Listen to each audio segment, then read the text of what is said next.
This year, IFOAM Organics Europe celebrates 20 years. 20 years of success in representing the organic movement towards policymakers in Brussels, the European capital. 20 years in which we have been supporting the idea that the organic can be part of the solution to fight the societal challenges that our food system is facing nowadays. In 20 years, we've been influencing policy like the Common Agricultural Policy. We've been fighting against GMO. We've been defending the organic regulation. We've been developing the organic regulation. We've been pushing for organic action plans, for organic development, for more support on organic research. But overall, what we managed to do in 20 years is to make people understand that organic is not only a production method, it's not only a way to produce high-quality food, but it's also a way to protect our environment and the health of the European consumers. So what we did was to offer organic as a political tool, a tool that policymakers can use to make our food system more sustainable. And we are very happy that finally all our efforts were recognized, and now organic is really in the center of European policy. It's really one of the tools that Europe wants to use to make the food system better.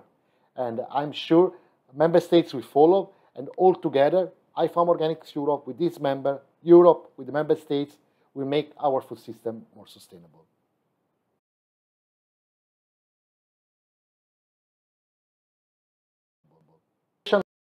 Are always a good moment to think about the future. We have a very ambitious plan for the future. We have a very ambitious vision to make organic really relevant at all political levels. First of all, we want to make sure that by 2030, the European target of 25% organic certified land will be reached. We will need the support of the overall organic movement in Europe and worldwide to achieve this goal. But we also want to do more. We would like not only to have 25% organic certified land, but we would like to have more and more land managed accordingly to the organic principle. We would like more and more farmers to really start a transition toward organic farming. And slowly by slowly, converting their land, converting their farm, and making sure that we can have a very good agricultural landscape for the future.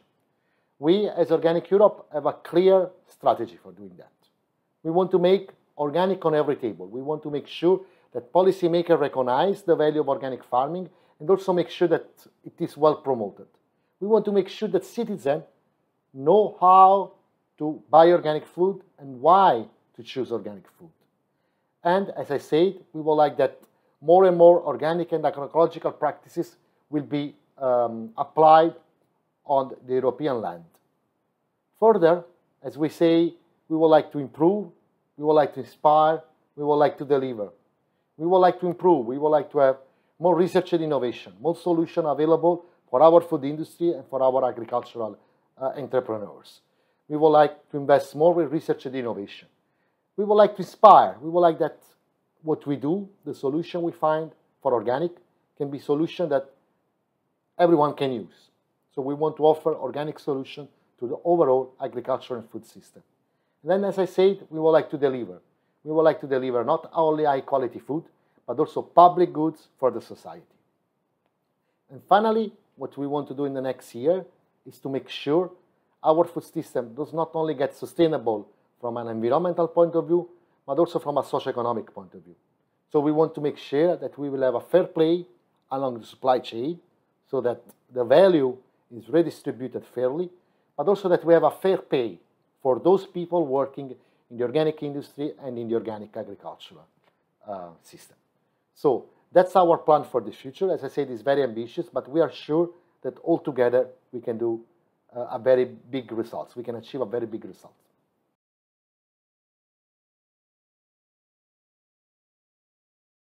Big results.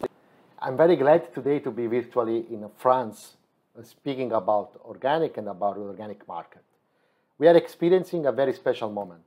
The last 2 years have been very interesting for the development of the market. We had a very huge increase in sales in specialized shop and in the big supermarket. 2022 looks a little bit different. A little bit different because there is a slowdown compared to the 2 years before, and because we are living a very new socio-economic condition. There is a war going on in Ukraine, which is influencing a lot the capacity of purchasing of the families and the cost of life in Europe. So what is happening now in France is a little slowdown of the sales. This is happening in other few countries in Europe. But we see that it's not only a slowdown of the sales, it's also a change in the purchasing habit of the consumer. So we are experiencing that many consumers keep the trust in organic food, but they are preferring different market channels, like direct sales from farmers or short supply chain with organized purchasing groups, or even going to discount, where the cost of organic food is a little bit smaller than in the other market channels. Said so, we have trust in the future. We have trust that the market will keep growing. Indeed, reaching the growth and the growth trend during COVID will be difficult because it was really huge growth trend. But we believe that a steadily growth trend will be there in the years to come. And we also hope that the new market channel will be open for organic food, and in particular the market channel of public procurement. So I trust that policymakers all over Europe will listen to the recommendation of the European Commission to have mandatory criteria for organic food into public canteens. This will help in growing the market, but also it will help to show consumers how important to eat organic food is. I'm sure that if we start eating organic also in public canteens like schools, hospitals, and so on, we will have more and more organic consumers who will understand the value of organic farming and will start purchasing organic farming also for their meals at home.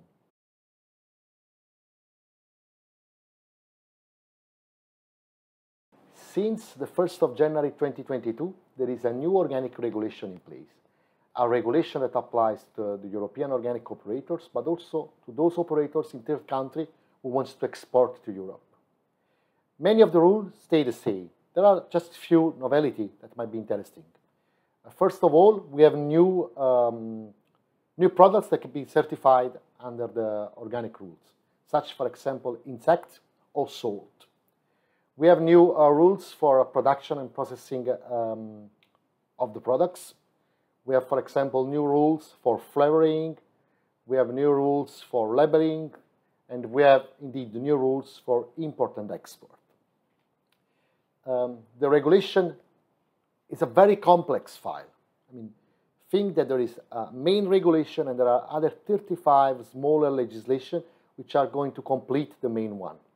For this reason, IFOAM wanted to develop a guideline to help all our members to understand how to read it and how to implement it on the ground. The guideline is a tool online which you can consult if you are a member of IFOAM Organics Europe, and you can, through the tool online, navigate all the organic regulation, but also all the other regulation that in a way influence the implementation of the organic one.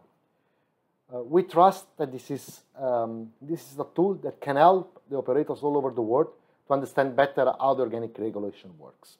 But we don't only have the guidelines, we also have specific indication for specific rules. In particular for the organic industry, we have developed a guidelines about flavoring, for example, which is one of the novelty of this new organic regulation.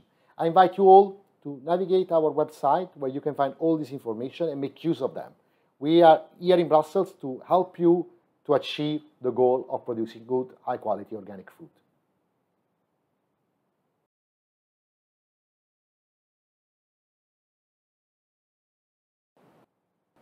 So let me thank Natexpo Bio for having me in this interview, but also for having a strong cooperation with IFOAM Organics Europe. We believe the event that Natexpo Bio is organizing in France from the 18th to the 20th of September is a very important one. It's a very important one because it gives the opportunity for the organic supply chain to meet together, discuss and anticipate the development of the market, of the policies, as well as to give a touch and feel about new technology advantages that could be there for the organic industry. So I'm very glad of the work that Natexpo Bio is doing in France, and I wish you to succeed with this 2022 edition, and I'm already looking forward to see what is going to happen from the 18th to the 20th of September 2022. Thank you very much.